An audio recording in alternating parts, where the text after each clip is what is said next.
The fact that people are extremely conscious and aware, I think it's a combination of both, about how their data, how their privacy can be intruded and how they can control.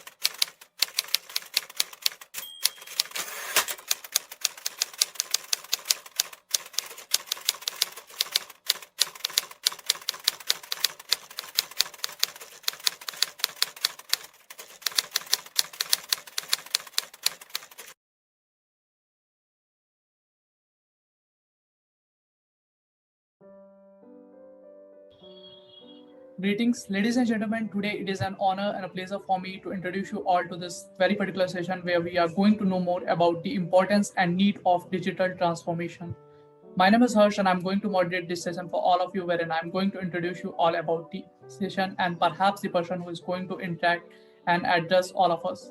First of all, I request you to kindly acknowledge and welcome the presence of our esteemed guest, and she is very dynamic, very interesting personality, none other than Madam Riddhi Adlakha, who is here with us. I would like to request all the person, those who are watching this session on YouTube, to kindly upload in the comment section and welcome the presence of our guest.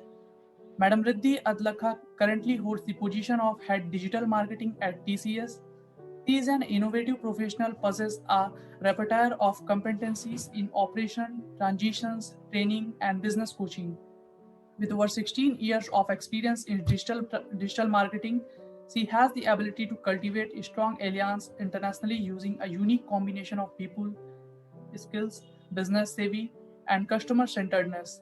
She is a mass communication graduate with major in journalism, Prince 2 certified project manager, IIM Bangalore certified in digital and social media strategies, and advanced program in customer relationship management from IIM Lucknow. So, first of all, ma'am, I welcome you to in this session. Thank you so much for joining and agreeing to share your thoughts. We are extremely very happy to have you.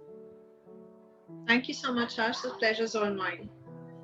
Thank you so much, ma'am. It's our pleasure too. So, moving to the topic of today's session, which we have chosen is enhancing digital capabilities in the post-COVID world. Ma'am, my first question to you is: this ongoing pandemic has demonstrated the critical importance of digital transformation. How prioritizing digital transformation became the need of the hour? That's an interesting question, Harsh. And I'll tell you what's been happening, and it's going to go, and I'm going to relay something which is before COVID even hit, was really there. Um, as a technology leader that we are in the industry, we've been talking to various customers across verticals. We've always been on the path of technology led innovation, transformational journeys.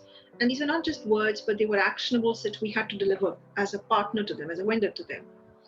Uh, Having said that, not every organization was at a level that we would expect them to be, which is the role that we would play to work as a catalyst. However, pandemic hit us, which is COVID, and obviously this was completely unexpected, something that none of us were aware or knew or could plan for. And here is where digital transformation really had to speeden up. So, for example, it was our customer's customer that we work with. They were getting more digitally equipped and savvy. It wasn't us who was, while we were putting all the programs together and the project plans together and putting all the details, our customer were already ahead of us, which is where we decided that we really have to move at a different level. Agility and speed had to be matched up, and this is where the entire transformational journey for various organizations were brought in place. I'm sure you've seen a lot of WhatsApps and you've seen a lot of messages trickling that uh, what's really helped innovation, and it's COVID, unfortunately. Well, that's true, but it's also for the fact that we realize the power of digital, right? You can actually be placed in various places across the globe and still be connected. Look at you and me. We are doing that, right? I mean, Otherwise, if it wasn't the power of digital, we wouldn't be talking today. We wouldn't have known about each other. So the power of digital that was understood even by the common man is really what took place. All right, ma'am. I think you have very beautifully explained and given a very detailed overview. Ma'am, my next question to you is how technology is actually changing the way we live, learn, and work. Technology is always going to be changing, Harsh. It's never going to be dependent on because of a pandemic or because there's somebody who just discovers something new and thinks that, oh, I'm twiddling my thumbs and I want to do something different or innovative. It's always going to be a catalyst where you're enabling your customers to work and reach the objective that they have. The way I look at it is it is a very strong backbone to running anything and everything that you wish to do. Uh, can you go back and say that technology is not relevant for a life sciences vertical or for a manufacturing vertical? You'd be surprised at the elements on how they really play a role. The difference now is that technology is becoming extremely relevant for a business need. So, whilst we've had the CIOs, the CTOs who are playing a very important role within an organization, what they do realize today is that it's the business users who are really leveraging the technology to reach and achieve their goals. And that's how that shift of mind, or mind shift, if you can say that, is really happening. Indeed, ma'am. Ma'am, my next question to you is, and I think this is very important question. Will digital transformation will help to recover into green economy? I can't really predict on that. It would be my personal point of view, and it's not something which a lot of analysts share basis on data-led approach or predictions or an analytical view. It's only basis my experience in an individual's point of view. There is going to be a lot of transformation. There is going to be a lot of uplift in the economy, and that's primarily because things are going to be made simpler and easier through digital channels, right? The intention of being digitally savvy is not to go back and say we've achieved uh, the state of art. What it is going to do is going to make things more easier and simpler for a common individual man, and that's the power that's going to unleash. All right, ma'am. Ma'am, my next question to you is, what is the biggest challenge facing the widespread adoption of digital transformation? The biggest challenge I would say is the fact that everybody expects things to happen at a snap of a finger. It existed then, it still exists now, right? Situation was different earlier, no doubt about that. But the fact that we are in a situation right now, everybody expects that things would happen extremely swiftly, which may not be the case. The other thing is they expecting results and the return on investment almost immediately, right? Whilst we're getting more and more educated and aware about how digital channels are playing a very important role, what we are not mindful of that we can't expect results to happen in the next day, 2 weeks, or a month. It's a slow and steady, regular process and things that we need to do to achieve the desired results. And you can't just let go because you don't see success in the next 2 days or 2 hours. You have to believe that what you're spending your time, your effort, your energy, and your strategy on, it will pay off results. And it's going to be a very data led approach rather than a judgmental point of view or approach.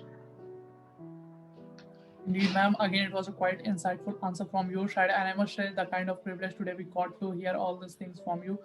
Ma'am, my next question to you is how digital transformation. I want to know your opinion. What do you think? How digital transformation will impact the job market and affect workplace? Because now we have seen the culture of work from home arise. So I want to know your opinion. More. It's an interesting question, Harsh, and I'm glad you brought this up. For the simple reason, work from home culture, the fact that we can actually sit down anywhere and we can reach out to talent that was not accessible to us in the past makes a huge difference.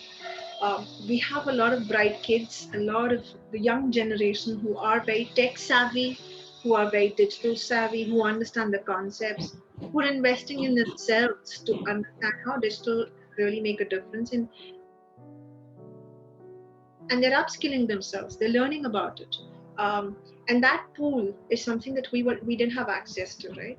Many organizations, and I'm not saying just us, but many organizations across industries always wanted an employee to come to a home and work out of the office. Sorry, come to our office and work from there. But now the concept is not arise, right? I can actually be sitting somewhere extremely remotely and still be able to give whatever that I can bring in terms of the value on the table. So the opportunities are going to go like really up. It's just that how much can you really work towards it? It's almost like saying the opportunity is knocking at your door. You really need to open just the door. That's it. So, ma'am, as people are now working from their home, so do you think will it going to affect the productivity?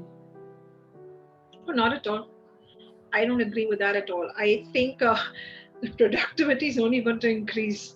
We were earlier working for a few hours, like 9, 10 hours in the office, and we would spend a lot of time commuting, or we would actually spend a lot of time traveling from one city to another.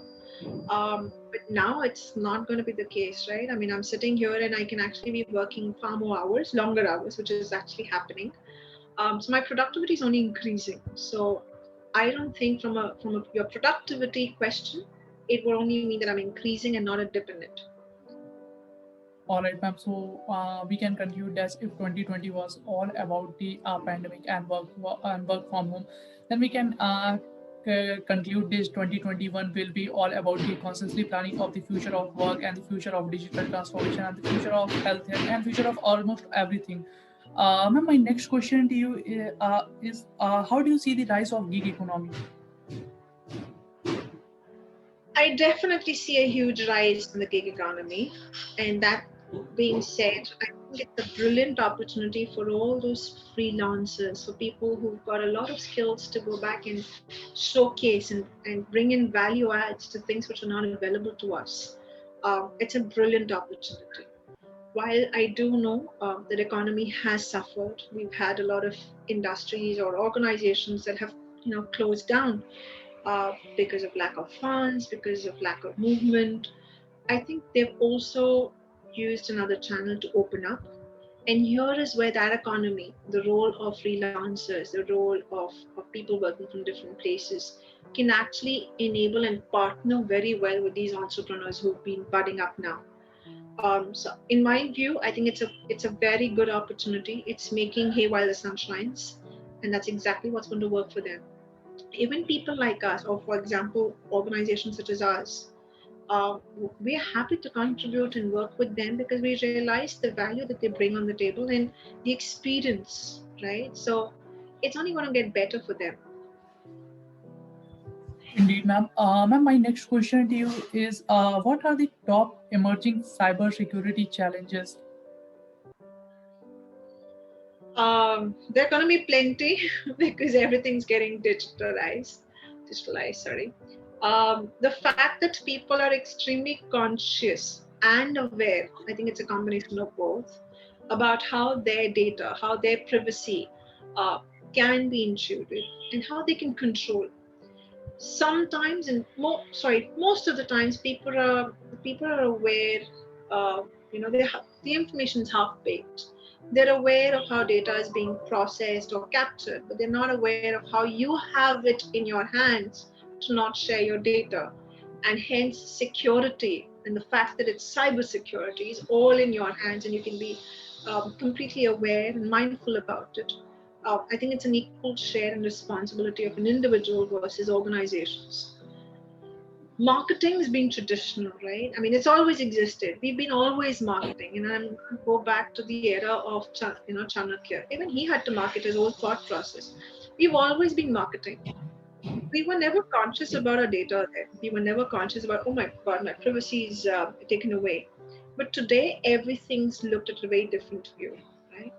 It is our responsibility to let you know, or me know, or any of the customers know of how you're going to be using that data. And you're doing that, right? A lot of organizations are doing that. But when you don't understand it, and then you make a whole, you know, whole propaganda around this that, oh my God, my privacy is breached. Well, you were the one who gave them the acceptance. And today, because it's all up in the front in the market, you visit any website, you go to any app, they have to consciously tell you that, you know what, we are going to be dropping cookies, we are going to be tracking you, we are going to be picking up your analytics. You have the choice to say, no, I don't want you to pick up my data, I don't want you to share my analytics or my engagement behavior with you. And the minute you have that power, I think cybersecurity would not be a topic of discussion. It would be an area of opportunity of how you are making the best use your engagement or your behavior on a particular channel, whether it's an app, whether it's television, whether it's the digital channels. And that's where we have to be a little more educated and aware. And we can do better when we read a lot more. Instead of going by saying, oh, you know what, and go basis a hearsay. Hearsay is always detrimental. You might as well read it up yourself, learn about the details, and not get influenced because my fellow neighbor or a friend or an unaware person really gave me details who wouldn't have understood it themselves. So I think a lot of responsibility is between not just the organizations but also the individuals. Again, ma'am, it was a very meaningful answer from your side, and I think the viewers, those who are watching this session, they will learn from this. And not only I think, but I do strongly believe this. Ma'am, my next question to you is, how do you see the future of jobs in this digital era? Oh, there's a huge opportunity, and I'm very happy that there are people who are budding up right now and are working towards this digital era. Is they're blessed. I mean, I started off my digital marketing journey almost 18 years ago, and to be honest, I didn't know what digital marketing was. I really had no idea. I was like, okay, it's fine. I have to look after a website. And that's when I was starting off my career, right? And I'm looking after a website or I'm sending somebody an email. I really didn't understand the concept of GDPR, compliance, content. I was just doing it because it was a new process. It was new to me. And it was not even introduced in India. So that's when I really started off way back then. But now that everybody's so aware and everything's becoming digital, it's the perfect place to be. I mean, look at it, right? You're talking about people who know how to develop websites, who can make search more friendly, who can make apps. It's a brilliant space to be because everyone is there, right? So you're in the momentum. You're in that train which is going at a supersonic speed. You're not in a bullock cart anymore. So if you're in this space with data and analytics and digital, you're in the right place. You're going to do very well. Indeed, ma'am. I think there is a lot to learn from you. But today we are short of time. So moving to my last question of this session is actually the question is, ma'am, what will be the advice from your side to the students, those who are still in their colleges? What type of skill they must focus to learn to make themselves more compatible with the corporate industry?